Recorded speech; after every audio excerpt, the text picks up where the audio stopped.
masayang pagbati na may ngiti sa aking mga labi. Naghahanap ba kayo ng makakatuwang sa pag-review ng inyong anak? Meron yan sa DepEd. Ang ETUlay online tutorial ay libre at handog ng ating kagawaran sa pangunguna ng OUA ICTS EdTech. Ito ay isang proyektong makatutulong sa mga mag-aaral, katuwang ang mga magulang o kasama sa kani-kanilang tahanan para masagutan at maunawaan ang mga modules. Hangad din ng programang ETUlay ang matulungan ang ating mga guro sa kanilang mga blended learning classes. Ang ating ETUlay ay mula kinder hanggang senior high school. Bukod sa academics, meron din tayong mga special programs gaya ng All is Wellness, Reading and Math Remediation, Storytelling, Mommy Tech Talks, Classes sa Gramatika, Speech Class, Financial Literacy, at marami pang iba. Pinalawig din ng ETUlay ang ating Alive program para sa mga mag-aaral mula grade 1 hanggang grade 3. Gayun din ay mayroon tayong ALS program at SPED tutorials na makasisigurong makakamit ng lahat ang inclusive education. May SPED hotline na rin para sa inyong mga katanungan patungkol sa special education. Kaya, subaybayan mula Lunes hanggang Biyernes, mula 9:00 ng umaga hanggang 7:00 ng gabi ang ating ETUlay. Sa ating pagtutulungan, maiaangat natin ang bawat isa. Ating itutulay ang pagkatuto upang di mapigil ang pag-aaral ng kabataang Pilipino. Itulay natin ito, sulong edukalidad.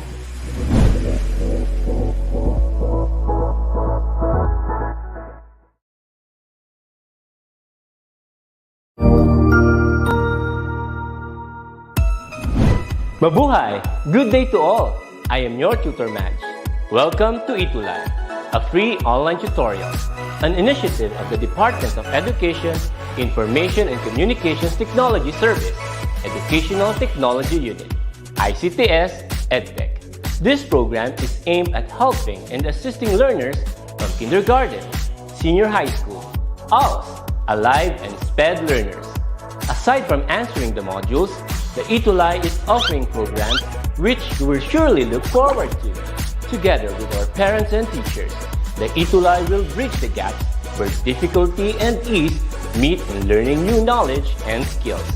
So, let us prepare our modules, pen and paper. Ready your mind to see and hear worthwhile and interesting lessons. Let us now study and learn, together with our volunteer online tutors. Tara na!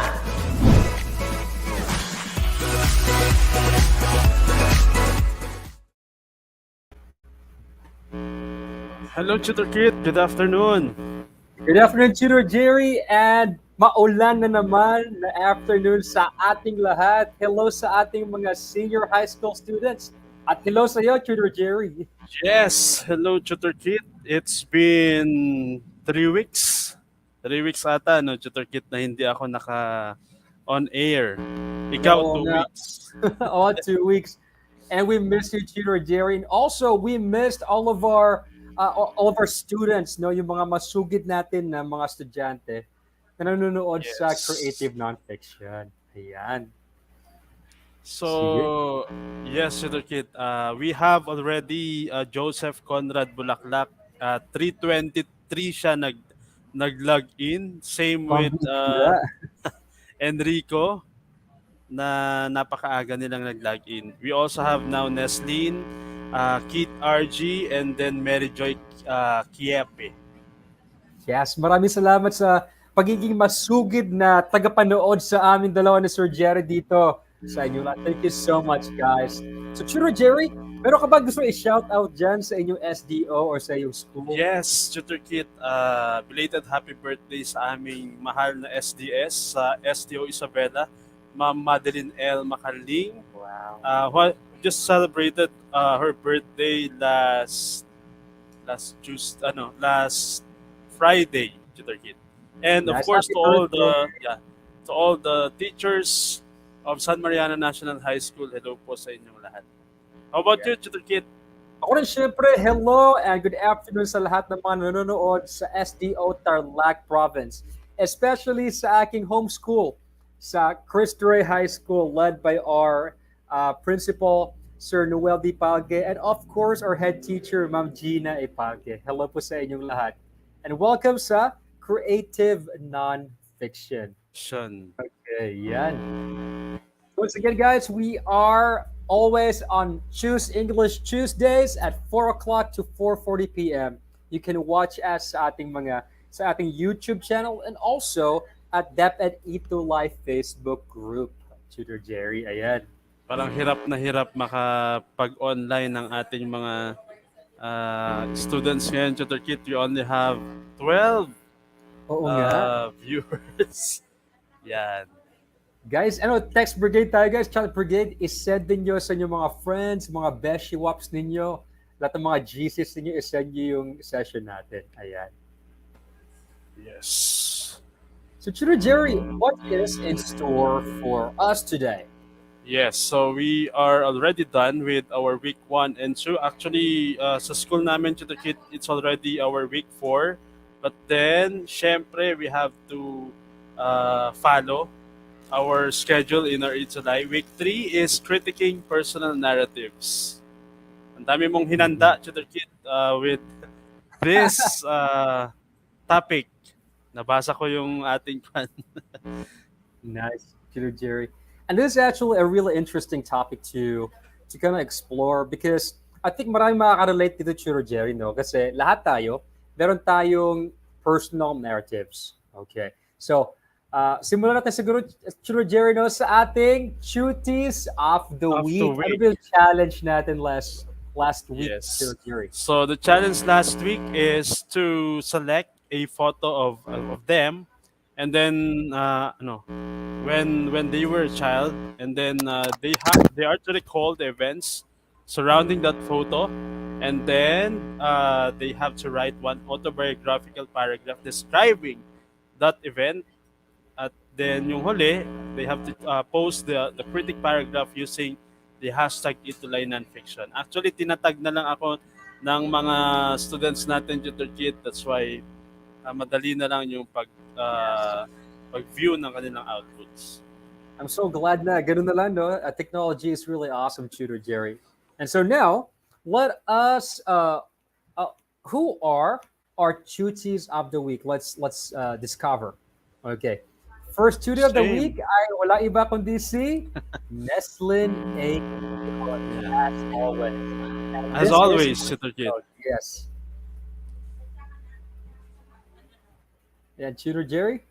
Yeah, so her output is about somewhat yung kanilang picture taking with the family, yung favorite daw na crowd surrounding her. And this is something to do with holidays because sabi ni Neslin, ito lang daw yung araw kung saan sila nagkakasama-sama sa isang picture. Okay. And it's always, what do you call this? It's always bittersweet, Tutor Jerry, when we talk about like holidays because people visit us, but then there's also a point na kailangan nila bumalik, no? So it's like bittersweet because masaya ka na dumating sila. But also you brace yourself because at some point, kailangan nila umuwi.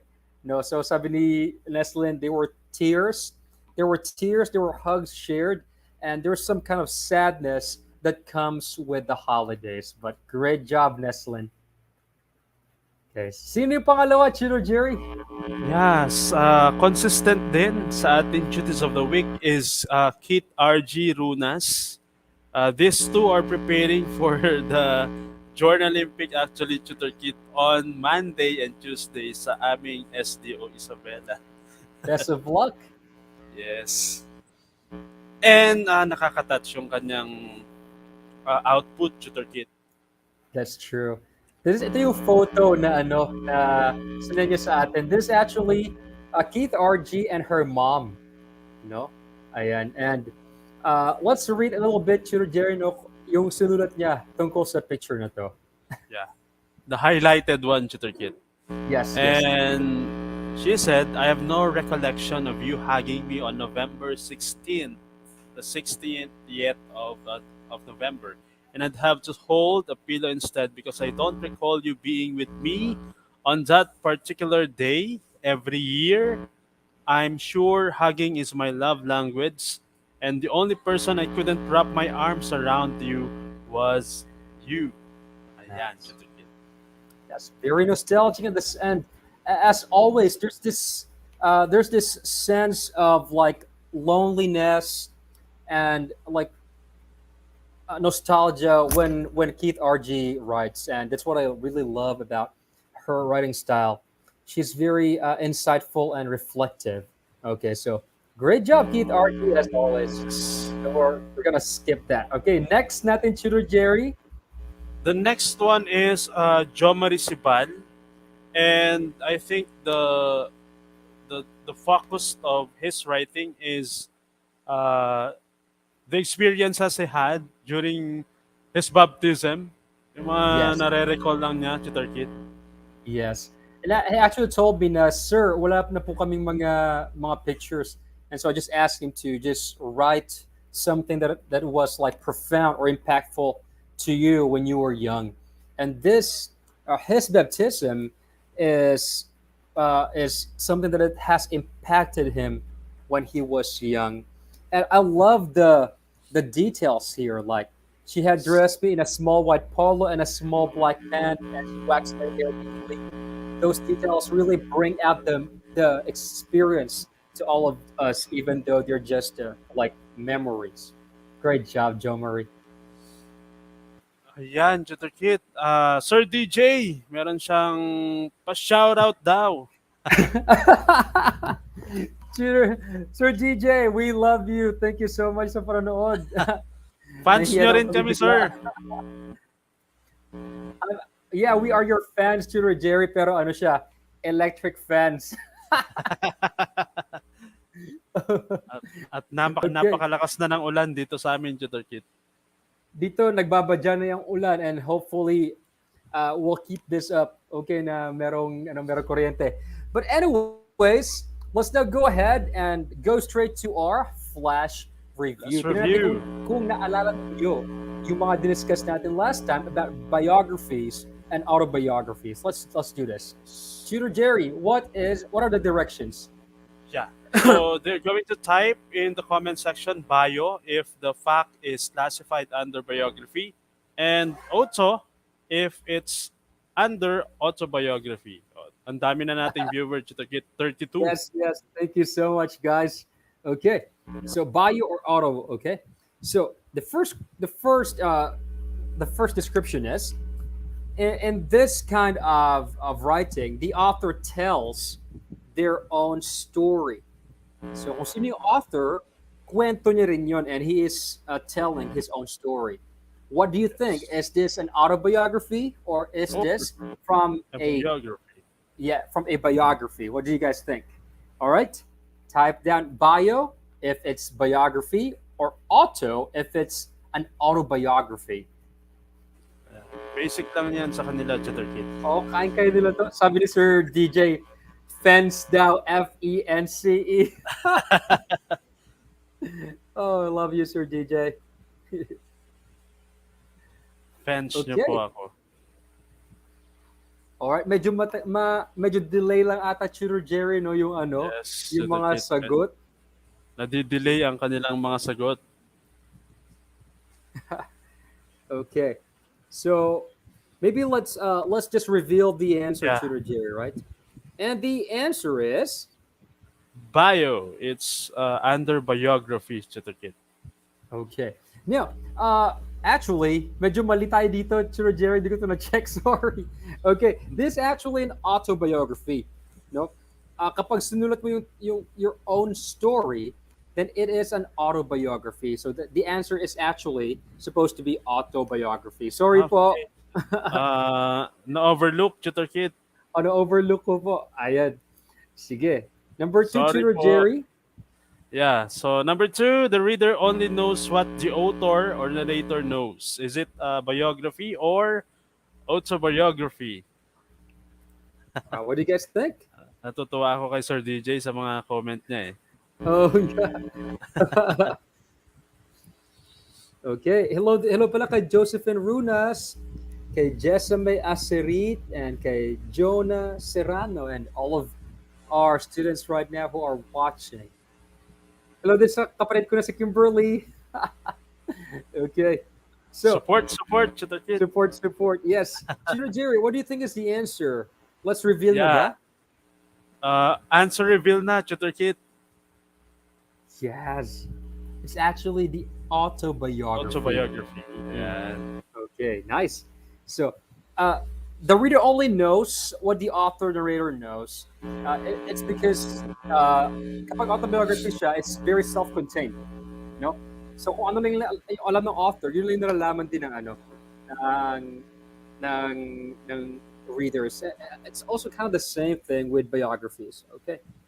Next, number 3, Tutor Jerry. Number 3 is reveals the writer's feelings, reactions, values, and goals. Ayan, ano So, kaya ito? somewhat connected with the things a while ago. Opo. Ayan. What do you guys think? Sige, tingnan natin, Tutor Jerry, reveal na natin. The answer is actually, well,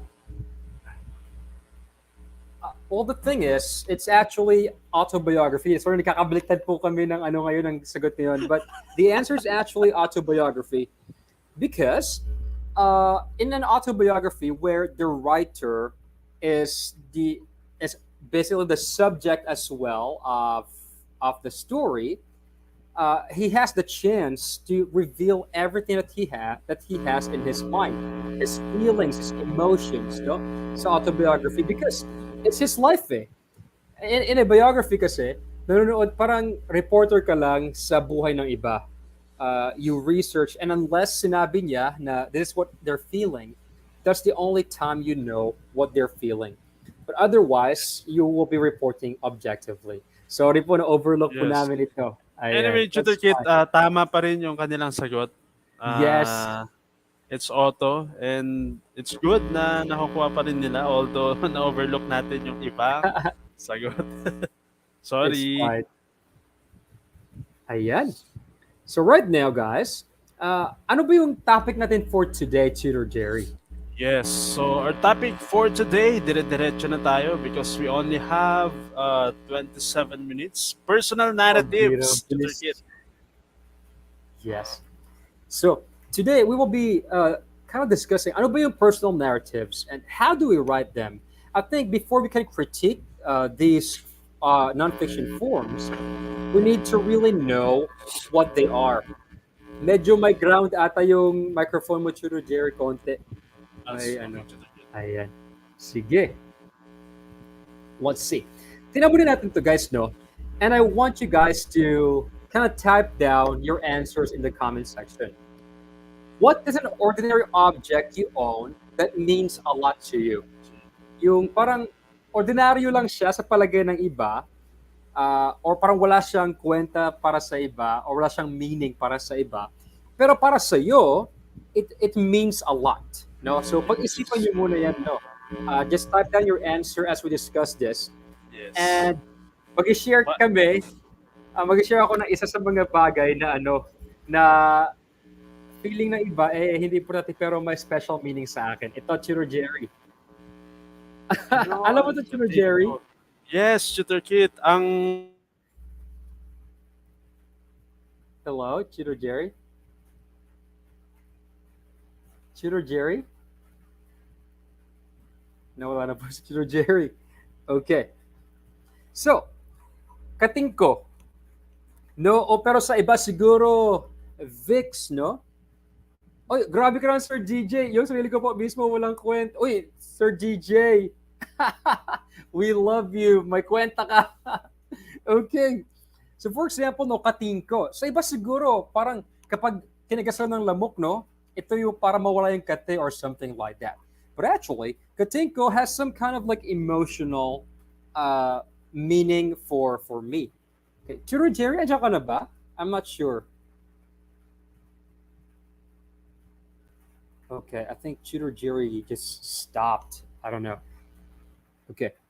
So, let me read to you guys what this seemingly simple object really like means to me.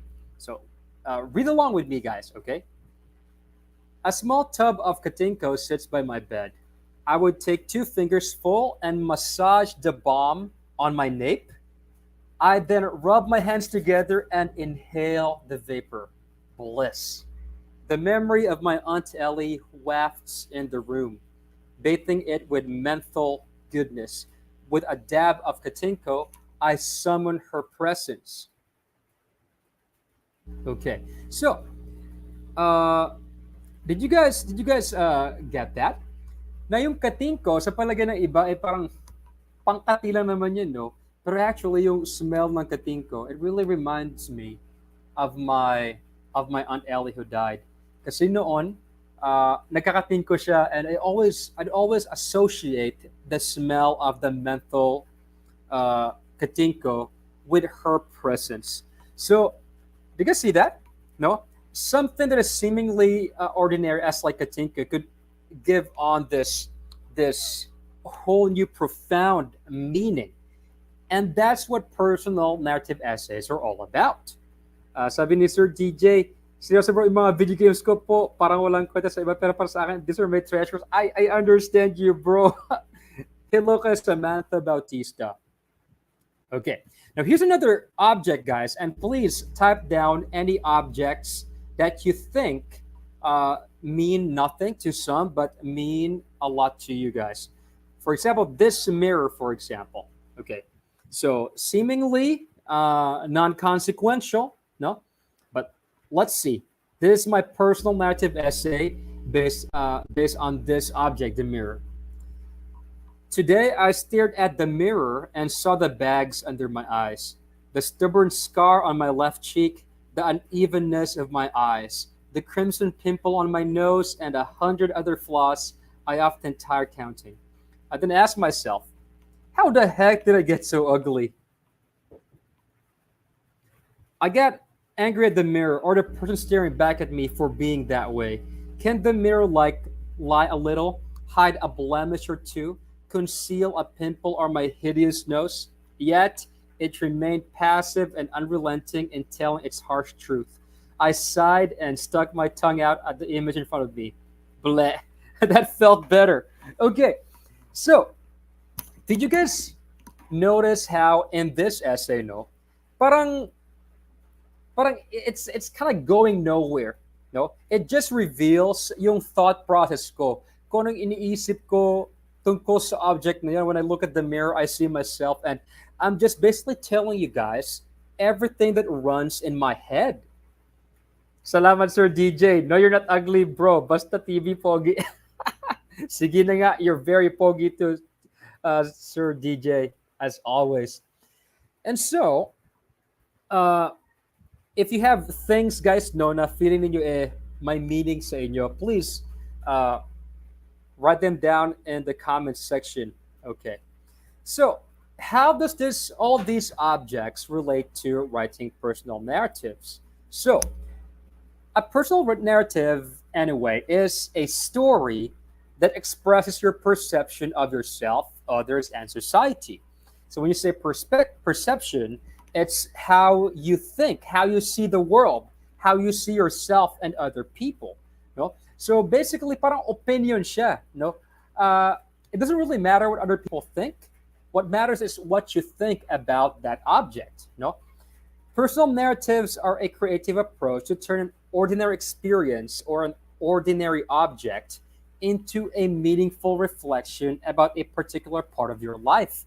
So, for example, no, yung katingko, no, it's an ordinary object, but it takes on a whole new meaning, a more profound meaning, because it is connected to my Aunt Ellie. So it could be the theme of missing someone, of grieving, no, of reaching into a memory from the past. The mirror, no, it's seemingly very, very mundane or very ordinary, but it can take on a deeper meaning of how you see yourself and your imperfections. No, so that's about that's what personal narratives are about. Writing a story, no, about you and what you think of yourself, the people around you, and the world. Okay? So sana bumalik na po Sir Jerry. Okay. So, for sure marami kayong mga objects that they seem mundane, no? But they have meanings to you. They have like this unique meaning for you guys. And so we give meaning to these mundane objects, these mundane experiences, and then when we put them on paper, that's when a personal narrative emerges. Sabi ni Sir DJ, life is full of stress creeping in our lives. I have a vented underwear, and it always reminds me to take life less seriously. I love that. I love that, Sir DJ. And that's very profound. The silly things in life often remind us about our childhood and about our innocence and about our less stressful days. It's always good uh, to be childlike at times, especially at times when we are really stressed out. Okay, thank you, Sir DJ. Okay, so now let's dive into more about personal narratives. Now, this is from Christina Bofis, okay, a really renowned creative nonfiction writer and essayist. So, according to her, a personal essay is intimate, no? Ibig sabihin, parang close kayo ng reader mo. Informal. So, if hindi ito guys formal essay, no? So you can be informal, you can be very casual and candid. Pag sinabi mong candid, it's quite spontaneous, no? You can go crazy, you can be funny, you can be silly, no? Okay lang. It's also dialogic. So when you say dialogic, nakikipag-usap ka, no?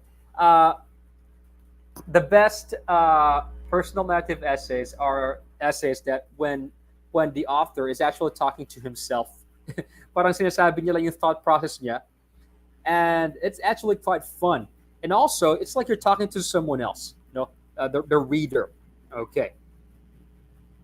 Thank you, Sir DJ. We'll watch your session right after. All right. So, in writing a personal narrative essay, uh, you will feel like, as an essayist, you're talking to your reader as if may binubulong ka lang, no, sa kanya. And at times, no, you treat your reader as your friend. Now, that's a really good point to have.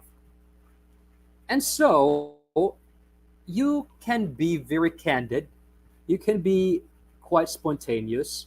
You can remove your filter basically and just talk like you're talking to a friend, no? So parang wala kang worries at all. Okay. So, just to give you guys a distinction between the personal essay and the formal essay, we are not asking you guys to write down something that is informative. Hindi ito reading and writing, nor it is not a what do you call this? English for academic and professional purposes. No, this is about you. So, in the personal essay, it is more meandering. So, hindi niya kailangan masyado ng structure. Pwedeng paikot-ikot ka sa pag-iisip mo, sa pagsusulat mo. Sa formal essay naman, may argument ka na gustong i-push, no? So, dito, sa personal essay, it's opinion-based and subjective.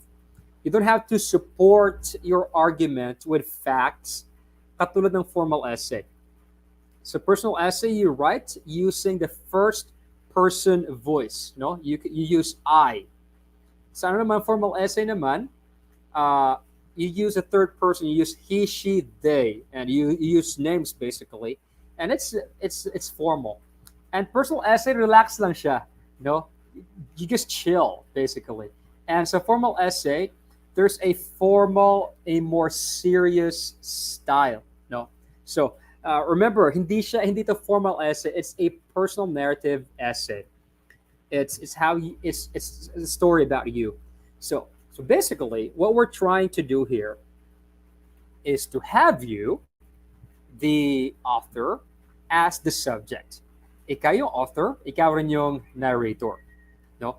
So, guys, buhay pa ba kayo dyan? Nag-brown out ata sa Isabela. Pwede ba kayong pumuso if you're still there? Okay. All right. So, personal essays are honest explorations of the writer about himself. No, it's actually a really nice opportunity for writers to kind of just like step back and and reflect about his or her thinking process. Malakas na talaga yung ulan, sabi ni Tutor Jerry. Tutor Jerry, we miss you here. So, when you're writing a personal essay, it's actually more vulnerable, and it is a revelation of the author's thoughts, judgments, reflections, fears, problems, and more. I'll show you guys. Okay, so for here's before I read to you guys a sample of this, pwede niyo bang sabihin sa amin through chat, what are you in terms sa sa family ninyo? Ikaw ba ay panganay, middle child, or bunso, or pangwalo ka sa siyam na magkakapatid? Kasi ako, panganay ako. So ngayon, the question is, what are your angst, regrets, feelings, reflection, or thoughts about being that member of the family?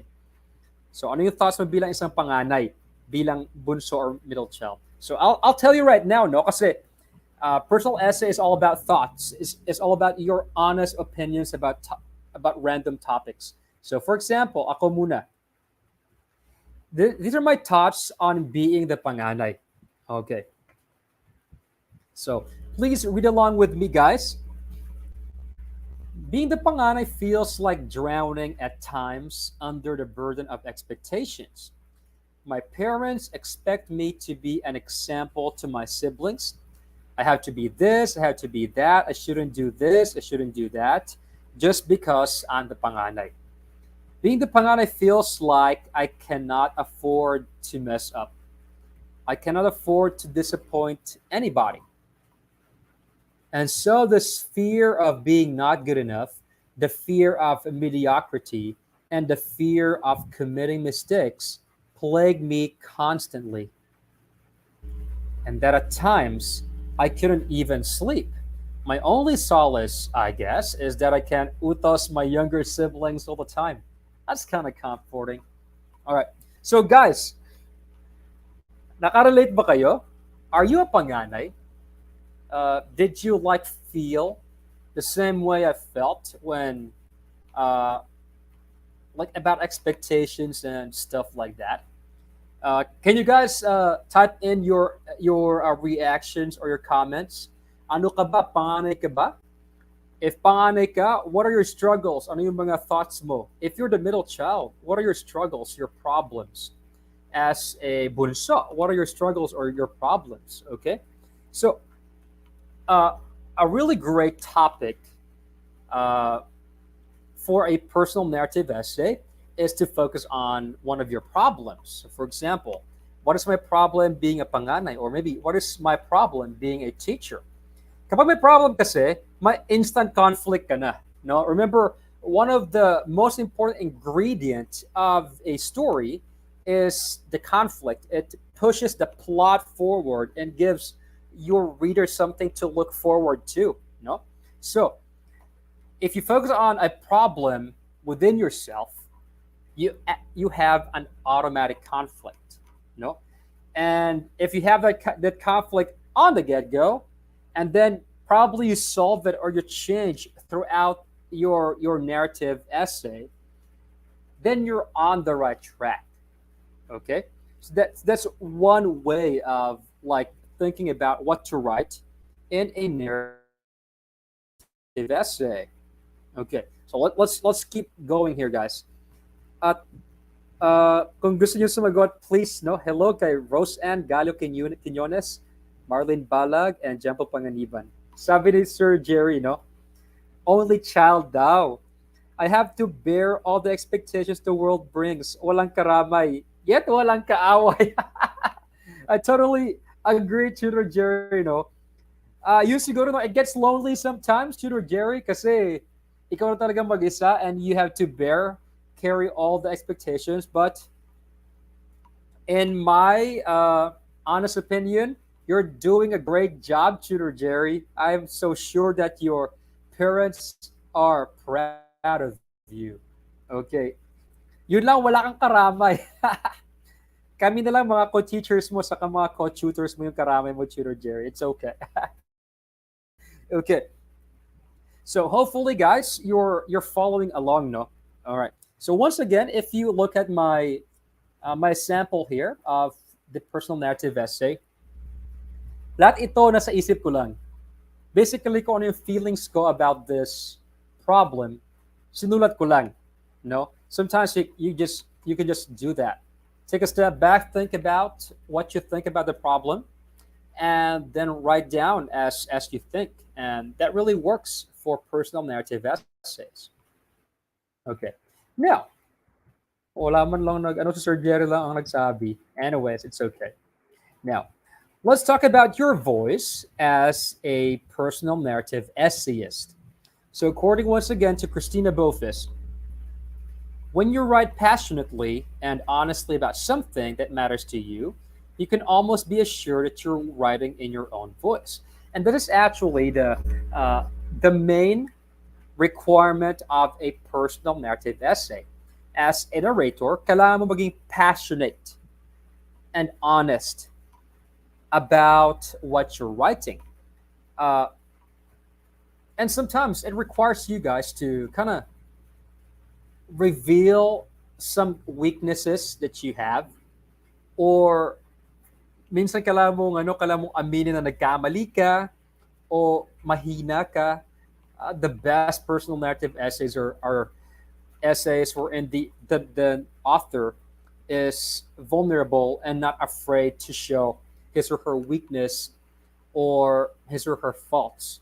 That's what makes it raw and and visceral. Meaning parang damang-dama mo talaga siya sa kaibuturo ng iyong puso. Okay. So, in order to achieve that voice, no, hindi mo kailangan, sabi dito, no need for literary flourishes. Hindi mo kailangan ng mabulak-bulak na mga salita or cute metaphors. You just need to be honest and passionate about it. Tell your essay, sabi dito, in your authentic voice, you at your most honest, and it then cannot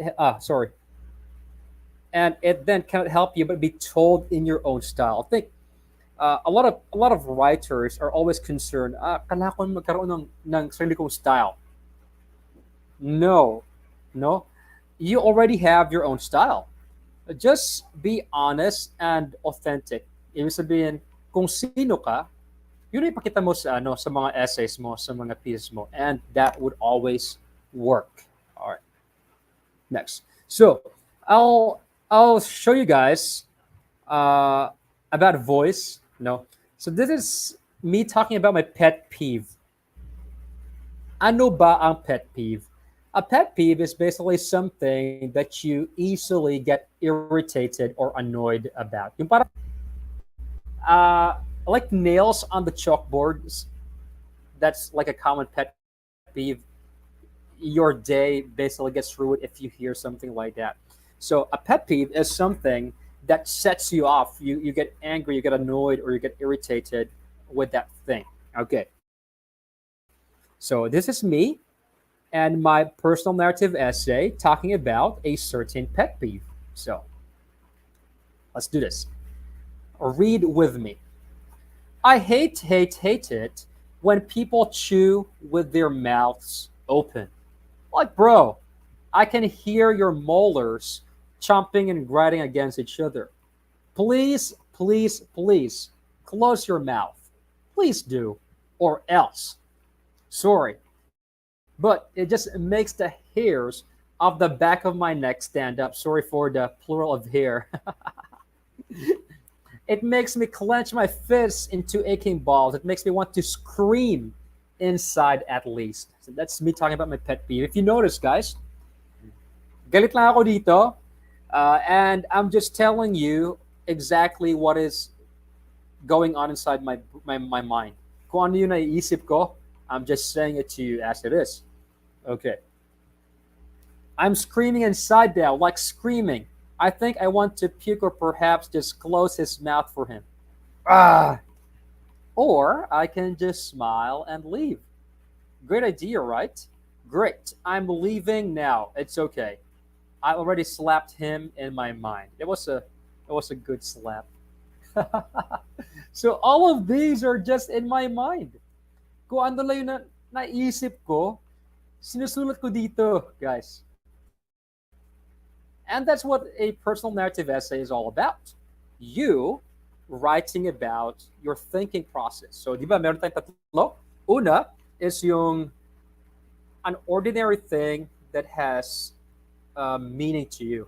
Second is uh, an experience, and what you think about that experience, your problems, focus on a problem. And number three is something that annoys you. Okay, so those are all uh, those can generate some kind of conflict for your readers, and they're always great material for personal narrative essays. Okay, let's keep going. Okay, so let's see now. Here are some tips in writing personal essays. Okay, so ito lang yung parang just my not really my tips, but like a compilation of practical tips. Oh my goodness, it's 3 minutes na lang. Okay, let's do this. So, in writing your narrative essay, you may ask yourself the following questions. Pwede itong maging topic ninyo. Sabi ni Chiro Jerry, virtual slap daw. Salamat Chiro Jerry, andiyan ka pa rin na nakasubaybay kahit na mahirap din sa inyo mag-connect. Thank you. We still feel your presence. So, here are some suggestions, guys. Ask yourself the following questions in writing a personal narrative essay. What am I thinking at the moment? Ano yung naisip nyo ngayon? Kahit random yan. Go ahead, write about it. Is there an ordinary thing that means so much more to me? What do I think about myself? What do I think? What bothers me? What are my pet peeves? What keeps me up at night and why? If you think about these things, and just pick one, you will have good material for your personal narrative essay. I guarantee you that. Okay, we're going to go straight to the challenge now, guys, because we don't have that much time. Our challenge for you guys for next week is this. Just like yung ginawa natin kanina sa umpisa, think of a seemingly ordinary object that has profound meaning to you. You can take a picture of it, in your post, and then so that we can see it. Then write a short personal narrative essay about that object. Be honest and passionate in your writing. Kahit short lang, we just want to know what you think about that object. Then post your personal narrative essay using hashtag ETUlay NonFiction. And you can be featured as our Tutie of the Week. Okay, so make sure you do that, guys. And to leave you with this quote by Kilroy J. Ulster, writing requires great skill, painstaking patience, and the ability to perceive and express observations in a unique manner. And as a writer, I honestly think that you and what you think are relevant in the world of creative nonfiction. So don't ever doubt yourself as a writer. I think the skill here with you as a writer is you being passionate and honest and fearless in writing what you think and feel. Okay, you can do this, guys. So thank you so much for tuning in sa ating Creative Nonfiction Tuesday, and I'll see you next week with Tutor Jerry. Thank you, guys, and goodbye.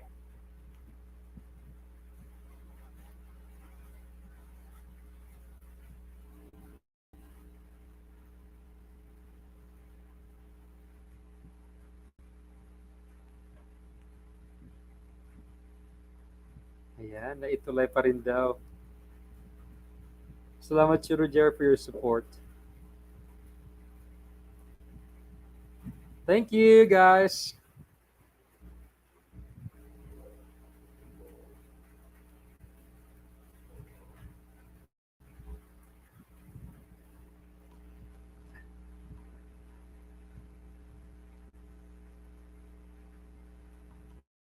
Hello?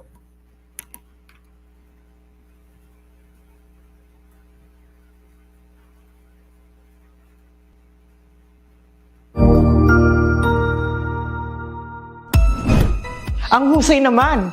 Natapos mo ang iyong tutorial session kasama ang iyong mahusay na ETUlay tutor. May bago ka bang natutuhan? I-share na yan gamit ang hashtag #ETUlayLevelUp. Huwag aalis ha, dahil may susunod pang programa na pwede mo ring panoorin at salihan. Dahil naghihintay na ang iyong mga tutors. Happy learning dito sa ETUlay!